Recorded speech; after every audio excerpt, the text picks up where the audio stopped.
అమెరికాకి visa rules ఇంకా కష్టమైపోయాయి. Non immigrant visa rules చాలా వరకు మార్చుకుంటూ వస్తుంది అమెరికా.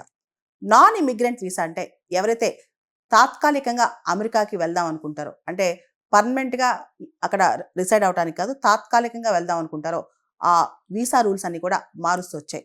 ముఖ్యంగా ఈ నాన్ ఇమిగ్రెంట్ వీసా ఏదైతే వీసా ఇంటర్వ్యూస్ ఉంటాయో, అవి ఏ దేశంలో అయితే వాళ్ళు పౌరులుగా ఉంటారో, లేదా ఏ దేశంలో అయితే వాళ్ళకి లీగల్ రెసిడెన్స్ ఉందో, కేవలం ఆ దేశంలోనే వీసా ఇంటర్వ్యూకి వెళ్ళాలి. ఇంతకుముందు వరకు కూడా ఇతర దేశాలకు వెళ్ళేవాళ్ళు. ఉదాహరణకి ఇండియాలో చాలా నగరాల్లో మనం వీసా అప్లై చేసుకుంటే కనుక వీసా ఇంటర్వ్యూకి 3 నెలలు, 5 నెలలు, 6 నెలలు స్లాట్స్ దొరికేవి కాదనమాట. దాంతో సింగపూర్, థాయిలాండ్, జర్మనీ, బ్రెజిల్ ఇలాంటి దేశాల్లో మన వాళ్ళు కూడా వీసా స్లాట్స్ అప్లై చేసుకుని ఆ దేశాలకు వెళ్ళి అమెరికన్ కాన్సులేట్ దగ్గర వెళ్ళి వీసా సంపాదించుకునే వాళ్ళు అనమాట. కానీ ఇప్పుడు పరిస్థితి ఏంటంటే అలా వెళ్ళటానికి వీల్లేదు. ఏ దేశస్తులు అయితే ఆ దేశం నుంచే వాళ్ళు వీసాకి అప్లై చేసుకుని ఆ దేశంలోనే వీసా ఇంటర్వ్యూకి వెళ్ళాలి. అంతేకాదు వాళ్ళు ఆ దేశం యొక్క సిటిజన్స్ అని ఉండాలి, లేదా లీగల్ రెసిడెన్స్ అక్కడ ఉండి ఉండాలి. అప్పుడే ఆ దేశంలో మాత్రమే వెళ్ళగలరు. బయట దేశాలకు వెళ్ళి అమెరికన్ కాన్సులేట్ దగ్గర వీసా తెచ్చుకునే సౌలభ్యం ఇక్కడ లేదనమాట. ముఖ్యంగా కొన్ని టెంపరరీ వీసాస్ ఏవైతే ఉన్నాయో, టూరిజం మరియు బిజినెస్, B1 వీసాసు, B2 వీసాసు. B1 అంటే బిజినెస్ విజిటర్స్ అనమాట. B2 అంటే టూరిస్టులు, మెడికల్ ట్రీట్మెంట్, ఫ్యామిలీ కోసం విజిట్ చేయడం ఇవన్నీ.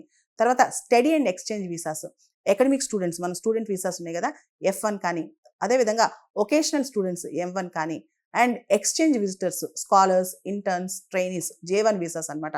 వీళ్ళందరూ కూడా దాంతోపాటు తాత్కాలికంగా ఉద్యోగం చేయడానికి వెళ్ళే వాళ్ళు కూడా H1B వీసాసు, H2A వీసాసు, ఇలాంటి వీసాస్ కూడా ఇప్పుడు నాన్ ఇమిగ్రెంట్ వీసాస్లో భాగంగా వీళ్ళు మన దేశంలోనే వాళ్ళు అప్లై చేసుకోవాలన్నమాట. మన దేశంలోనే ఇంటర్వ్యూకి వెళ్ళాలి.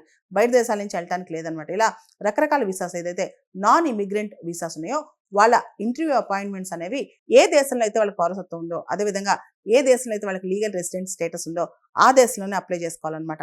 మనకి కోవిడ్-19 టైంలో ఈ ఇతర దేశాల నుంచి వీసా స్లాట్స్ తీసుకోవడం అనేది బాగా అలవాటైపోయింది. ముఖ్యంగా ఆ టైంలో 3 సంవత్సరాల వెయిటింగ్ పీరియడ్ ఉందన్నమాట. అండ్ తర్వాత కూడా ఈ మధ్య మనం చూస్తే అమెరికా వీసా స్ట్రిక్ట్ అవడంతో వీసా స్లాట్స్ కూడా దొరకట్లేదు అనమాట. దాంతో ఇతర దేశాల్లో మనం అప్లై చేసుకుని వీసాస్కి వెళ్తున్నాం అనమాట. దాన్ని ఇప్పుడు ఆపేశారు. నాట్ ఓన్లీ ఇండియన్స్, ఏ దేశస్తులైనా ఇక నాన్ ఇమిగ్రెంట్ వీసా అమెరికాకి అప్లై చేసుకోవాలంటే ఆ దేశం నుంచి అప్లై చేసుకోవాలన్నమాట. ఇలా ఇతర దేశాలకు వెళ్ళి అప్లై చేసుకునే పరిస్థితి ఉండకూడదు. ఆ బ్యాక్లాగ్ని తట్టుకునేందుకు మన దేశం దాటి సింగపూర్, థాయిలాండ్, జర్మనీ, బ్రెజిల్ ఇలాంటి దేశాలకు వెళ్ళి చాలా మంది అప్లై చేసుకునే వాళ్ళు ఇప్పుడు అదంతా పక్కన పెట్టేశారనమాట. ఇక US వీసా రూల్స్ కూడా చాలా స్ట్రిక్ట్ అయిపోయినాయి అనమాట. డిలేస్ కూడా చాలా అవుతున్నాయి. దాంతోపాటు వీసాస్ చాలా రిజెక్ట్ కూడా అవుతున్నాయి. ముఖ్యంగా ఈ ఆన్లైన్ వెట్టింగ్ ఏదైతే వీళ్ళ సోషల్ మీడియా ఇవన్నీ ఉన్నాయో, ఈ డిజిటల్గా వీళ్ళకి సంబంధించిన ప్రొఫైల్ ఎలా ఉంది, ఎట్లాంటి స్టూడెంట్స్ అక్కడికి వస్తున్నారు, ఈ వెట్టింగ్ ప్రాసెస్ కూడా చాలా వరకు డిలేడ్ ప్రాసెస్ అని చెప్పి కూడా అంటున్నారు అనమాట.